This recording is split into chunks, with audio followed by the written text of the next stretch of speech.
A players. These are driven, bought in, engaged, proactive, critical thinking A players. This is the dream team that all of us, I think, dream of running. Those people, to your point, don't want to show up and be SOP robots every single day. If that's the workplace environment you've created, you are not a competitive offer for an A player who is seeking more than that. And so the first thing to make sure of is that, again, your culture, your ecosystem, your hiring funnel, your team is creating an environment where an A player wants to be.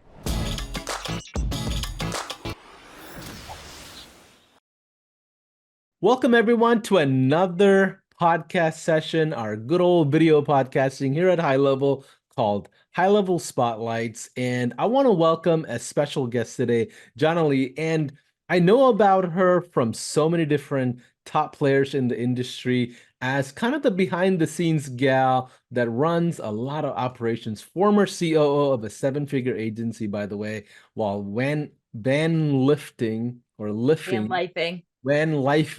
way through the North and South America, later COO and head of operations of a coaching operation at the agency lab, coaching hundreds and hundreds of students. I know about that because I was part of some of those programs myself. So Jhana, welcome into our session. Tell us, tell us a little bit about your story before we get diving into some of the cool things we want to talk about today. Yeah, absolutely. So that keyword there, van lifing, I was in a van living through for about 2.5 years. And my boyfriend at the time was scaling a digital marketing agency. And I was just watching him build this thing every single day across the table. And as you do, you weigh in, you answer questions, you bounce around ideas. And it became really clear to me that the things that were so obvious to me and that I was seeing about his business was just not on his radar. It was a totally different way than he was looking at his business. And through a series of odd events, I stepped into his team for what was supposed to be like a 30-day, just fill in the blank stint, and eventually became that agency's COO. Because when I got in there, oh my God, like there were just neon signs everywhere to me saying, this is where this company could be better. This is where it's inefficient. This is where we're losing money and losing time. And so I didn't know what the heck I was doing, but I just started fixing things. And that really set me down the path of operations. And through a couple of amazing mentors, Layla Hermosi, Adam Rundled, some incredible people, and then a lot of learning and a lot of having an idea, trying it in a business, seeing what happened and seeing how the business responded. Eventually I got pretty good at this operations thing.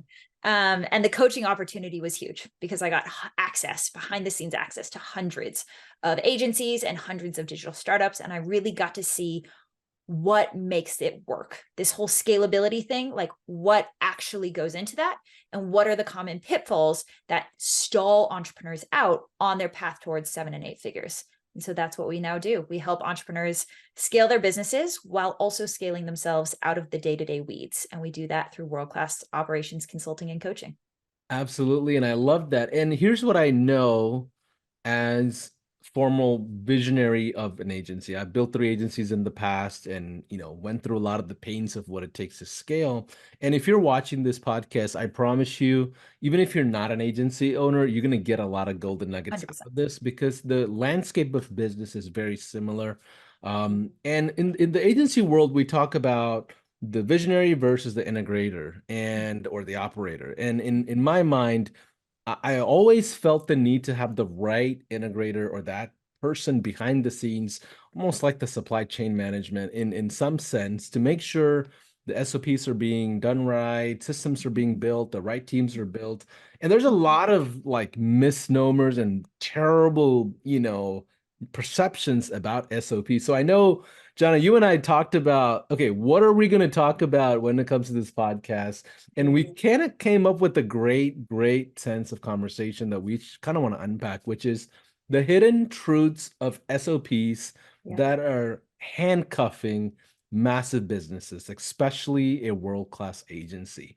And Jhana, can you speak a little bit to what you see in an agency and some of the things that, people they have a lot of misunderstandings about processes in general? They do indeed. So as we dive into this topic, I think it's important to start with my definition of operations. because that's an important precursor to why I think most people do it wrong. Absolutely. Yeah. Operations, by my definition, is any action required within a business to optimize a company's ROI on its core resources. For digital startups, those resources are time, energy, money, and human potential. These are the 4 resources that we as founders have to put to work in our business every day. And the job of operations is to make sure we are getting the most out of each of those resources individually. So where this becomes relevant on the topic of systems and SOPs and process and workflow and all the sexy things is that I see most people have this vision of this like business on autopilot. When we think about a business on autopilot, they picture like a machine, right? Like every workflow, every process, every SOP is like perfectly documented. It all works perfectly well together. And it is just, and your human beings are essentially cogs in those machines, just making sure that the processes and the workflows run, right? And that's the dream. I've seen agencies like that, Paulson, actually do just fine, right? They had all the perfect documentation. The business owner stepped out and stepped away. And 2 years later, that agency absolutely collapsed and bankrupted the agency owner. Why? Because nobody in a machine is thinking. And so the 4th resource, human potential, in my mind, is the most underutilized resource of the 4. And if you're going to roll out a system and you're going to build an SOP, freaking do it. Like I'm ops. I love systems. I love SOPs. But there is a way of doing it that doesn't undercut and undermine your human potential. Because if you are so processed out to the point that your people are essentially just robots, what you have lost is all of the potential value that comes from innovation, creativity, trial and error, proactive action, buy-in, engagement. You don't get the best of people. You just get the good enough. And if your desire as an agency owner is to be, or a business owner, is to be able to run a world-class team, to be able to elevate yourself out of the weeds while the business continues to thrive, not just survive, but thrive and get better without you, or you just want to build the best business possible, you need a team of humans, not robots. Does that make Absolutely. sense? So for us to connect the dots together, maybe Yeah. the 3 key discussion points around this idea of SOPs could be maybe marrying the world-class systems with the world teams, right? Like Yep. how do we make that happen? Yep. Second, maybe could be like building the systems and things that the teams will actually adopt and they would Yep. actually love, Yep. right? And maybe third thing is how to really create a solution around it and maximizing innovation and creativity. Because at the end of the day, nobody wants to come in and look at some SOPs to do the same mundane thing, Right. right? Because they need the human nature to come out from them. So can you help us understand first how to marry the world-class systems with the world-class teams? Yes. Okay. Beautiful. So world-class team, right? A players. These are driven, bought in, engaged, proactive, critical thinking A players. This is the dream team that all of us, I think, dream of running. Those people, to your point, don't want to show up and be SOP robots every single day. If that's the workplace environment you've created, you are not a competitive offer for an A player who is seeking more than that. And so the first thing to make sure of is that, again, your culture, your ecosystem, your hiring funnel, your team is creating an environment where an A player wants to be. Like, are you good enough for them? Not just are they good enough for you? And so getting a world-class team is the first item in all of this. That's a little bit beyond the scope of what we talked about doing today. But at the root of it is, do you earn and do you deserve to work with A players? Or do you have an environment where B and C player talent is accepted, invited, and does a just fine job, right? So first off, do we even have a world-class and A player environment? And do we have a hiring funnel where we can find those people? And then once they get in the door, how do we introduce them to our systems so that they actually use them? Because this is the other really hard part of operations is I can build this gorgeous, let's say like sales CRM, but then if my sales team doesn't use it, that is a useless waste of my time and energy. Like I just wasted company resources to build a system that nobody uses, right? And so how we roll out these systems is the key. And this is really where I get into like the nuances of my beliefs around SOPs. So let's take SOPs as an example. Cool. You're an A player, Paulson. You're coming into my team, and I'm giving you this library of SOPs that are relevant and supportive of your role. I'm going to roll that out by saying, so Paulson, here's our client onboarding SOP. This is the best guess that we have right now. This is our best attempt at onboarding our clients in the way that offers them highest success working with us. And as our new account manager or client onboarding specialist, let's say, this SOP is now yours. Yeah. Make it better. Same SOP. They're still going to follow the same set of steps, but there's two very important things that I did. First one is that I transferred ownership. This is not my SOP. If somebody's going to update this SOP, it's not freaking going to be me. It's going to be you. This is yours. This is your tool for your job. And why that is so important is because what people own, they take pride in. What people own, they use. What people own, they keep up to date. And I see huge problems in startups where you have this SOP library sitting in like a Monday.com dashboard somewhere that hasn't been updated in 6 months. It's somebody's full-time job to try and chase people down and convince them to update their SOPs. And nobody's using it because the whole thing's out of date, right? Why? Because nobody owns their SOPs. They treat it as, well, that's ops. That's not my job. That's operations. They can build my SOPs. No. Yeah. Your SOP, your job, your problem, you update it. You're absolutely right on the dot, because we here at High Level, we're right under about 800 people now. Wow. And in the beginning stages, the idea was, okay, cool. We got to build systems out, processes out. Everything's like everybody knew that we had to build these things out. But interestingly, when we gave the freedom to the experts in each one of those spaces, Yes. even if they had different creative ways to building SOPs, like some people did ClickUp, some people used Excel sheet, they had like different ways to do things. And it was all fine and dandy, even if it's on a sticky note. It didn't really matter. The idea was to give them the freedom to run that canoe or the boat that's attached to the big cruise ship, right? So like that freedom for that entrepreneur that you're talking about that needs that liberation, it's like, I mean, we've all experienced that internally. So you're right on the dot. Now, help me understand how we could get team members to adopt these things, right? Like, because it's one thing to have it. You said, you know, sitting in an archive library, it's fancy and dandy label, real cool and nice with stickers, but like nobody's opened it for ages, you know? Help us understand how that adoption process work. I speak a little bit to change management as well, because that's part of it. So help us understand. Yeah. And so for those listening and they're like, what's change management? Change management is essentially just creating behavioral change within an organization, right? And it is the more important half of the job, in my opinion, when it comes to operations, because again, it's all well and good to know what the system should look like and to be able to build it. But if people don't use it, it's useless. You just wasted time on an energy on a system that's not getting used.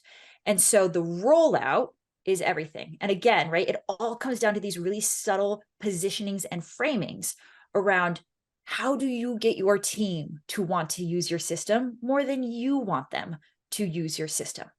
How do you tap into what matters to them so that they see it as being in their own best interest to use the system the way that it needs to be used?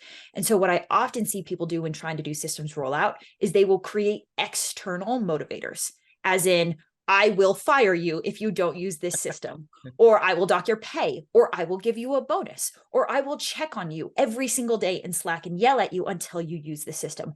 All of this is extrinsic. It is external to them. And if we compare extrinsic versus intrinsic motivation is the only thing that actually successfully changes behavior. So how do we get somebody intrinsically motivated? How do they want to use this system? Well, they want to be good at their jobs.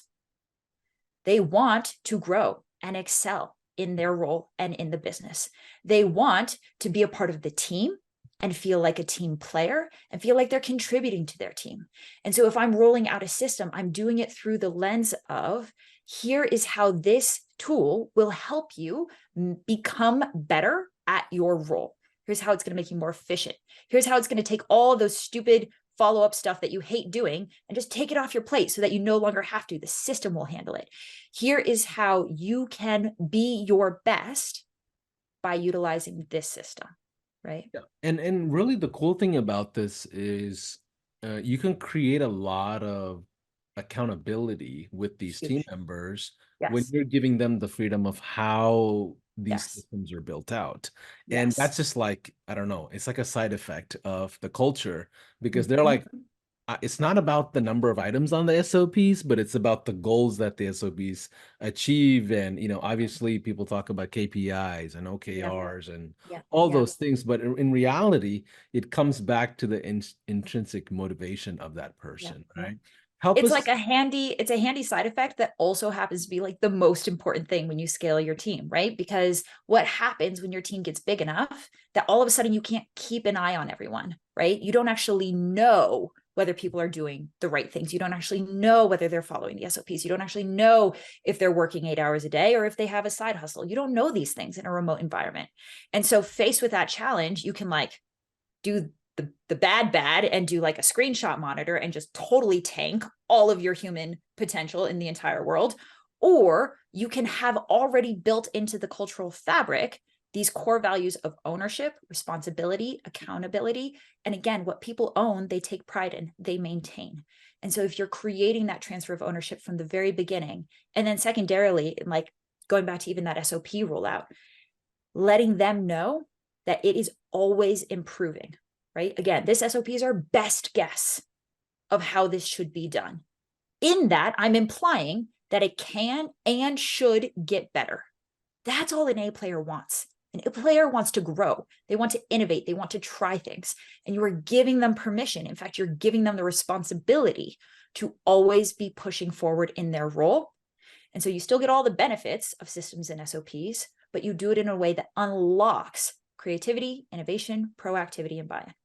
Yeah, and to add to your point, I don't even think there's a choice if you're growing Right? as a company because like to go from like 0 to 10,000 a month versus 10 to $100,000 a month, those are two different beasts of a Different business worlds. altogether. So like the SOPs that got you here that's so dear and mighty to you, you're Yeah. gonna just throw that out of the window as soon as you hit those quarters and numbers, you're like, oh crap, I'm building this whole thing. Yeah. So like a lot of So it's different now. entrepreneurs yeah, a lot of entrepreneurs start off, essentially kind of, they just find their SOPs very holy almost to the Yeah. point they worship it. And when they get to that point of business growth, they're like, crap, everybody else needs to follow my lead. And in Yeah. reality, you're not removing the entrepreneur from the business. You're actually trying to force everybody else to become another entrepreneur in the business. Can you Yeah. speak to that change management, dialogue that you probably see quite often with these businesses? Yeah, totally. Like it's the difference between, okay, if I've built every SOP, then essentially what I'm saying is my way is the right way. And I'm your boss. So if I give you an SOP and I tell you this is the right way to do it, and it's day one, you want to do great at your job. You don't want to piss off your boss. So, okay, this is the right way to do it. And you tunnel vision your people from day one, because now why would they ever question that? Right. And if my way is the right way, what that essentially means is that the business is going to stop growing when it reaches the limit of how smart I am. Because if I'm the only person coming up with new ideas, if an SOP is going to change, I have to change it. You are mathematically becoming the limiting factor in your company. And I don't think any of us are arrogant enough to say that we are actually the smartest person in the world and that we do know the right way to do everything. But it's hard, Paulson, because when you're small, it really does come back to you, right? Like there's just nobody else. And so we have to figure out the best way that we can figure out to do something. And so it becomes, and then that's what makes us successful. So we train ourselves in the data that says, well, if I take a stab at something, I do a pretty good job with it, it gets done, I find success, I keep going. And that's a hard mental pathway to break when your success comes down to no longer just you and what you can do and what ideas you can have. And your success as a leader and entrepreneur evolves to what can you get a team to do? What can your ecosystem do? What amazing ideas can your team come up with? How hard can they work? How much can they innovate? Because that's the deal breaker between an 100K per month and $1 million per month business. Absolutely. And I think one of the things that you probably see quite often is people overbuild in the phases that they're in, not Totally. knowing what the next chapter is. And Yeah. I've been through a few chapters to know that now, right? Yeah. And most people don't get to those chapters because they're in certain industries or they have certain offers that's kind of handcuffing them, Sure. or maybe they lack certain things like good recruiting skills or leadership Yeah. skills or whatever. Yeah. Uh, can you speak a little bit to the solutions to how to really look at SOP? So maybe we can start with like, well, what about high level? I know we're on a high level podcast, but like, Sure. help us understand how you build in things like maybe ClickUp or high level or tools in a sense to achieve the goals you have for ops. Yeah. Great question. So I love what you kind of slipped it in there, and I want to pull it back out, which is like, back in the early days, we had SOPs written on like Sticky sticky notes. sticky notes, right? But I think it captures, like, I don't know if I would fully agree, but I I think it captures an essential truth, which is that at every stage of growth, you should always be focused on the minimum viable, right? What is the minimum viable version of this SOP that is going to be functional, it's going to do its job, and it's going to get us to the next level? Because to your point, 6 months from now, this process is probably totally different again. And so if I spent, let's say, 10 hours making this the most perfect, templatized, beautiful SOP in the world, and then 3 months later I have to change it, what that means is that I wasted 10 hours. And so at every stage of growth, the way that we combat overdevelopment of operations is by asking ourselves the question, like, what is the desired outcome of this thing? What do we actually need this SOP to do? Pretty much all we need this SOP to do is just exist so that if this person wins the lottery and leaves our company tomorrow, we know how to do their job. That's it. That's all we need. A sticky note that like you take a screenshot of and you upload it to like your monday.com SOP library does that. It actually is good enough, right? And so focusing instead on like, what is the right way of building this system as told to me by whatever coach, guru, whoever, versus what is the desired outcome of this system and what is the most efficient, minimum viable way that I can arrive at that outcome? Because the only thing that's guaranteed is that this is just going to change 10 more times. And I don't want to waste time perfecting something that's not perfect. Absolutely. I love that because a lot of folks that are building this out and they're, in the early stages, they want SOPs from fear of loss, Yeah. not necessarily to achieve an objective. Yeah. Yeah. Right. So they're like, crap, I don't want to forget this or make a step or miss Right. something or like Right. if Right. somebody walks out on the back door on me, I know how to do something. Like so the initial engagement is on these systems or like, oh crap, I need to have some kind of insurance. Sure. Right. Yeah. And then they go into the world of, okay, I need better processes to take me somewhere else. Can Exactly. you speak to that and how Yeah. you see, businesses evolve and how they look at SOPs? Yeah, totally. Like at that stage of growth, then let's upgrade the SOP. Let's get off of the sticky note, right? If at the beginning an SOP is literally just an insurance policy, jot it down, throw it in a library, you're insured, you're good to go. Update it in real time because it is going to change, but you're good. SOPs for a small company is kind of hilarious because everybody knows how to do their job. So no one's looking at the SOP anyway. Once SOPs become more usable is when you have a big enough team and complex enough processes that people need to be able to coordinate with each other. So likely the first place this pops up in a business is in onboarding, because onboarding needs to coordinate sales, onboarding, client success, fulfillment, product, right? All these people need to come together to make a client onboarding successful. An SOP is a fantastic system to do that because it's an objective, like third-party truth almost, that brings everybody together and coordinates action. That's an SOP worth building out. and worth not beautifying, but making functional. So for example, taking an onboarding SOP off of just like a long form Google Doc where you're just writing down all your steps and turning it into a task list in ClickUp so that every time a client gets onboarded, you duplicate the list, you assign out the tasks to the people like relevant to the SOP, and then you're able to actually track where is this thing being done? If ball gets dropped, where was it dropped, right? You have centralized information that coordinates activity across a team. That's what an SOP is actually for a grown-up business, right? When you're small, you don't actually need that because onboarding was just like you with a to-do list. Absolutely. Can you speak a little bit to some of the creativity you have seen in some of the scenarios? Maybe let's talk about a beginner that is just starting out and trying to how to bridge, trying to figure out how to bridge between maybe sales and marketing in onboarding, right? Maybe and also talk to maybe an advanced business, if you don't mind, Sure. on how they evolve maybe with culture and leadership, right? Okay. So we're talking about like client onboarding, the handoff between the front end and the back end of the business, for example. Right. Just to Cool. give people some ideas of really how to create systems and SOPs that maximize innovation, creativity, and that buy-in that we talked about. Love it. Okay. So if you are super, super small, you are the front end and the back end of the business. So if you're super small, I wouldn't recommend like have a little just to-do list and that's your SOP. It's like a Just check. so that you don't drop any balls and you don't forget any steps. As you have a team starting to come into that picture, now we have a process for our salesperson, for example, like an onboarding form that the salesperson needs to fill out every single time that grabs all the important information out of sales and sends it to the back end so that the client success team knows all the important information about this client and what they need to be successful. So that's the example of essentially replacing a human with a system, because before it was just you manually transferring the information from front to back. And now there's a form that does it for you.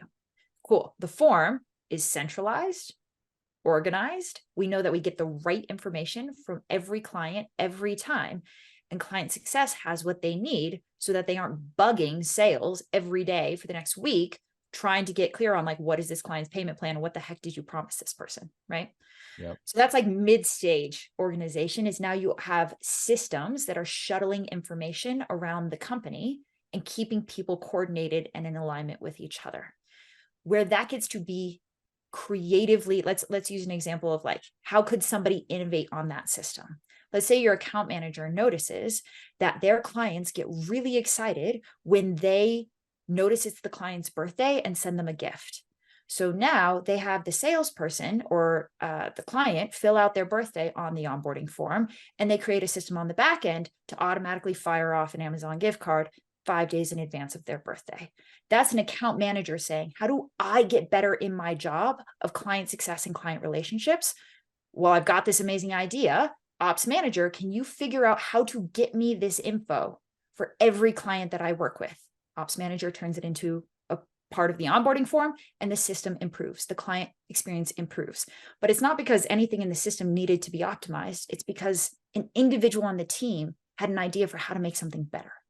Yeah, because you gave them the autonomy to function in their world, and now you can keep them Correct. accountable in Correct. creativity comes out Yeah. rather than the mundane ClickUp tasks that just get thrown at them, Right. right? Right. So I love this conversation, Jhana. Can you help us also understand as we kind of close out, Mm-hmm. some really good practices that agencies or even small business owners or anybody online entrepreneurs, whoever that's watching in, how to really get started? Like, what's the step in just starting this journey of being process led or data led? Okay. The starting journey is centralizing information from the beginning. Doesn't have to be beautiful, doesn't have to be clean. It just has to be there. And data is where this becomes really important. When let's say a 7-figure business owner is finally ready, they're like, all right, I get it. I need data. I'm ready for data. Give it to me. And we get in there and we're like, cool. So you have no data for the last 2 years. You just haven't been collecting it. all this stuff has happened. We have no idea what. I can't get you data.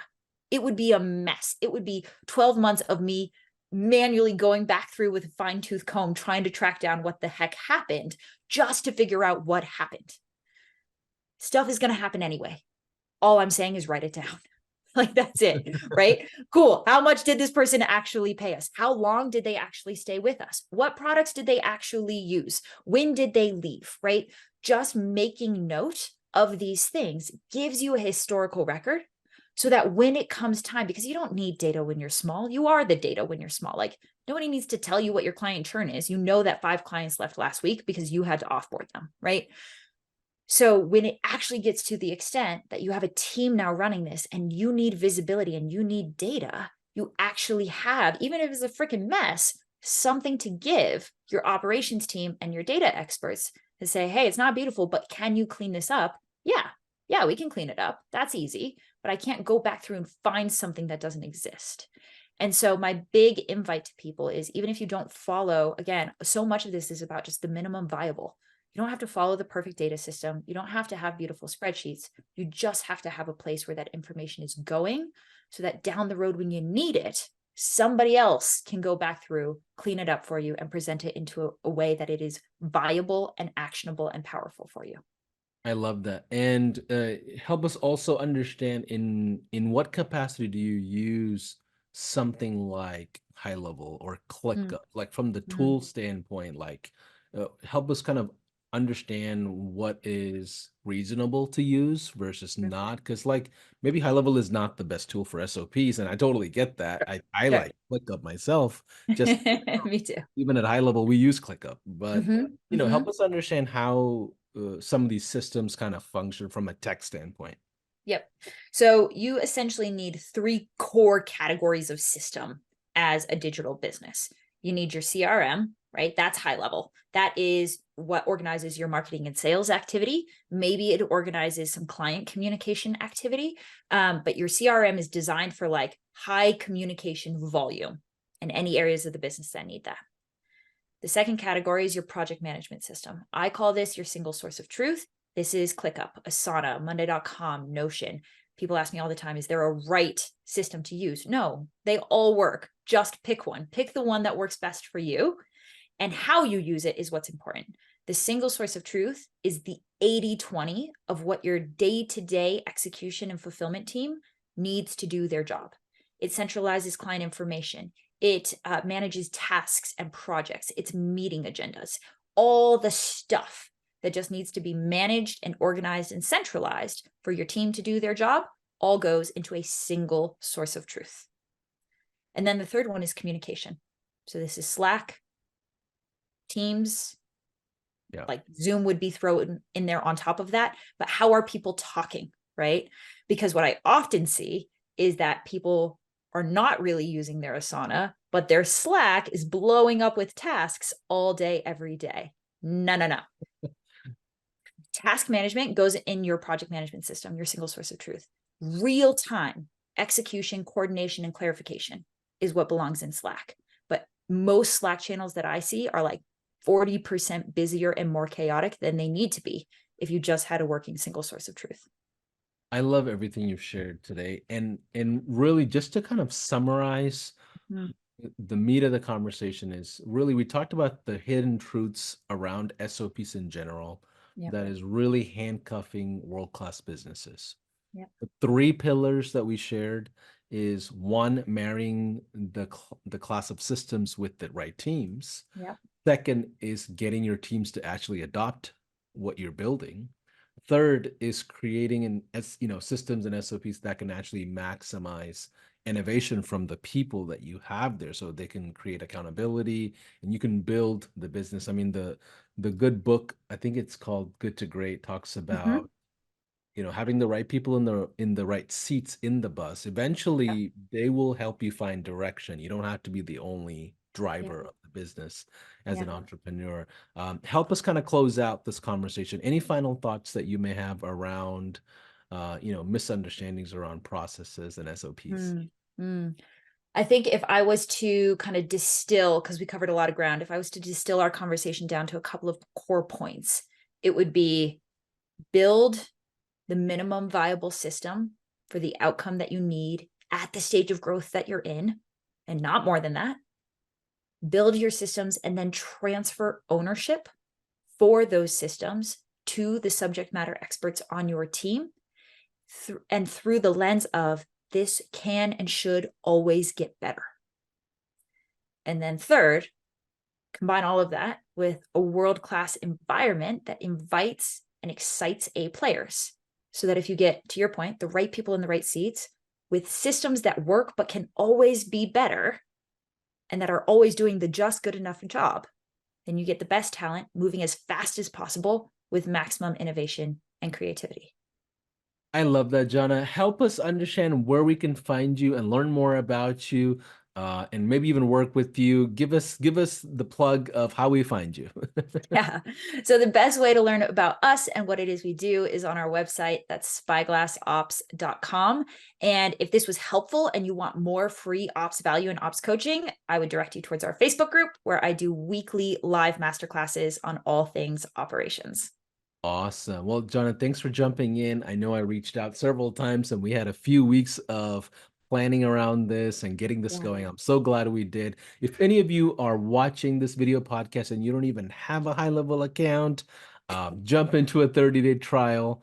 We're pretty cool guys and gals here that are always working on cool projects. So we're happy to share from our mistakes. And we also have a Facebook community and group where a lot of agency owners, entrepreneurs, online digital entrepreneurs are all in, doing some of the cool things that are out there in the world. But Jhana, thanks for jumping in. Take care. Absolutely. Thanks, Paulson.